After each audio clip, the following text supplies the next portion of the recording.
कक्षा 9 संस्कृत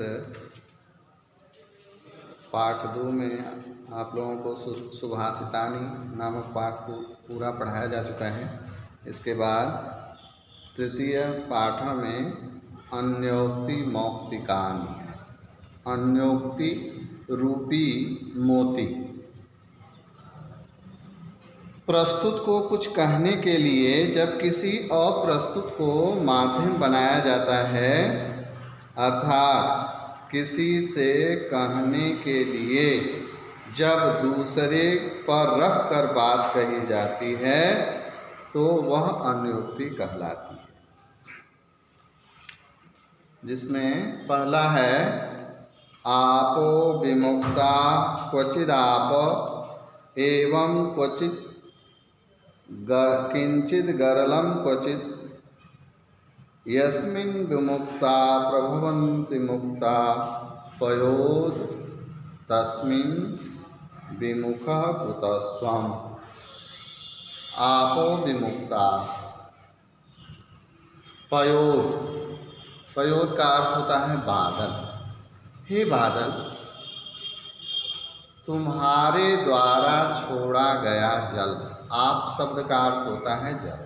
हे बादल, विमुक्ता अर्थात छोड़ा गया। तो हे बादल, तुम्हारे द्वारा छोड़ा गया जल, तुम्हारे द्वारा बरसाया गया जल। क्वचित आप, कहीं पर जल ही रहता है। गरलम क्वचित किंचित गरलम क्वचित, और कहीं पर विष हो जाता है। यस्मिन् विमुक्ता प्रभवन्ति मुक्ता, जिसमें छोड़ने से जल बरसाने से प्रभवन्ति मुक्ता मोती उत्पन्न होते हैं। पयोद विमुखः कुतस्त्वम्। हे बादल, तुम उसमें जल बरसाने से विमुख क्यों होते हो। यह जो है, यह बात बादल के माध्यम से धनवान लोगों के विषय में कहा गया है कि हे संपत्तिशाली पुरुषों, हे धनवान व्यक्तियों, तुम अपना धन जो है जरूरतमंद लोगों को दान दो। धनवान को दान देने से, धन देने से कोई लाभ नहीं है, और जो जरूरतमंद हैं उन्हें देने से सत्पात्र व्यक्तियों को ही तुम अपना धन दान दो, और धनवानों को धन देने से कोई लाभ नहीं।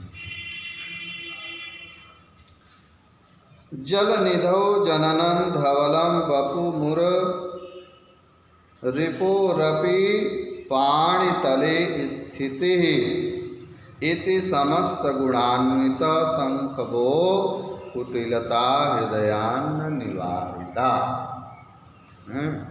जलनिधौ जननम। हे संख, भो संख, हे संख, जलनिधौ जननम, तुम्हारी उत्पत्ति समुद्र से हुई है। धवलम, तुम स्वच्छ हो, सफेद हो। बपु मुर रिपुरपि पाणितले स्थिति, मुर नामक राक्षस के शत्रु भगवान विष्णु के हाथ में तुम स्थित हो। इति समस्त गुणान्वित संखभो कुटिलता हृदयान्न निवारिता। इन समस्त गुणों के होते हुए भी हे संख, तुमने अपनी कुटिलता अर्थात टेढ़ेपन को नहीं छोड़ा। इतने उच्च स्थान पर भगवान विष्णु के हाथ में स्थित होते हुए भी, और तुम्हारी उत्पत्ति भी समुद्र से हुई है, और तुम्हारा रंग भी श्वेत है, धवल हो तुम, तो दुष्ट व्यक्ति चाहे कितना हो भी ऊंचा स्थान प्राप्त कर ले, लेकिन वह अपनी कुटिलता को नहीं छोड़ता है। अलिरयं नलिनी दल मध्य भगा कमलिनी मकरंद मदालसः विधिवशात् परदेश उपागतः कुतज पुष्परसं बहुमन्यते। अली अयम, यह भंवरा नलिनी दल मध्य भगा, कमलिनी के पंखुड़ियों के बीच में स्थित होकर, मकरंद कमलिनी मकरंद मदालसः, और कमलिनी के पराग रस का पान करके उसके मद से अलसाया हुआ, विधिवशात् परदेश उपागत, भाग्यवश यह भंवरा परदेश में आकर कुटज पुष्प रसम बहुमन्यते, कुटज के पुष्प, कटरसैया के पुष्प को ही अत्यधिक महत्व दे रहा है। उरसि फणिपति शिखे ललाटे शिरसि विधु सुरवाहिनी जटायां, प्रिय सखी कथयामि किं रहस्यं पुरमथनस्य रहोपि संसदेव। पार्वती जी अपनी प्रिय सखी से अपना खेद व्यक्त करते हुए कहती हैं कि भगवान शिव के लिए एकांत भी सभा के समान होता है, एकांत भी जो है सभा के समान है, तो मैं उनसे अपनी गोपनीय बातें कैसे कहूँ। उरसि फणिपति, जिनके हृदय पर सर्पों के स्वामी वासुकी नाग की माला है, जिनके गले में हृदय पर विराजमान सर्पों के अधिपति वासुकी नाग की माला है, शिखी ललाटे, और जिनके ललाट में तीसरा नेत्र विद्यमान है, शिरसि विधु, सिर पर चंद्रमा है, सुरवाहिनी जटायाम, और जिनकी जटा में गंगा विराजमान हैं, स्थित हैं, देव नदी गंगा जिनकी जटाओं में स्थित हैं। तो प्रिय सखी कथयामि किम रहस्यम, तो हे प्रिय सखी मैं उनसे अपनी गोपनीय बातों को किस प्रकार से कहूँ, क्योंकि ये सभी सदैव उनके साथ लगे रहते हैं। पुरमथनस्य रहोपि संसदेव, जिनके लिए एकांत भी सभा के समान है।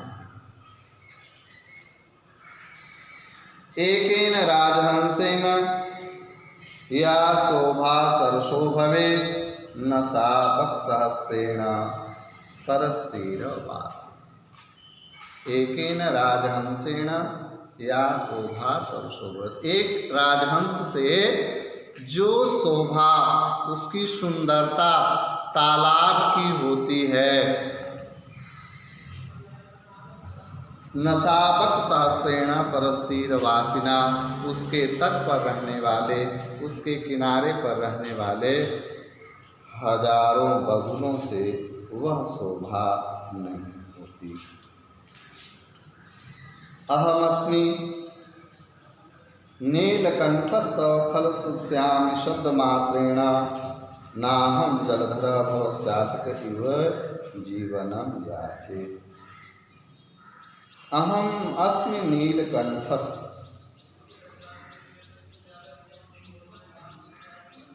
हे बादल, मैं मोर हूँ। नीलकंठ का अर्थ यहाँ मोर है। तो अहमस्मि नीलकंठस्थ, हे बादल मैं मोर हूँ। खलु तुष्यामि शब्द मात्रेण, मैं तुम्हारे शब्द मात्र से ही संतुष्ट हो जाता हूँ। तुम्हारी आवाज़ से, तुम्हारी गर्जना से ही जो है तो संतुष्ट हो जाता हूँ। ना हम जलधर, जल को धारण करने वाले हे बादल, मैं भवश्चातक एव जीवनम याचे, मैं चातक की तो तरह तुम्हारे जीवन जल की याचना मैं तुमसे नहीं करता। अग्निदाहे न मे दुखम छेदे न निकसेन वा, यत्तदेव महत् दुखम गुंजयासः तोलनम। सोना कहता है कि अग्निदाहे न मे दुखम, मुझे अग्नि में तपाने से मुझे कोई दुख नहीं है। अग्निदाहे न मे दुखम छेदे निकसेन वा, यत्तदेव महत् दुखम गुंजयासः तोलनम।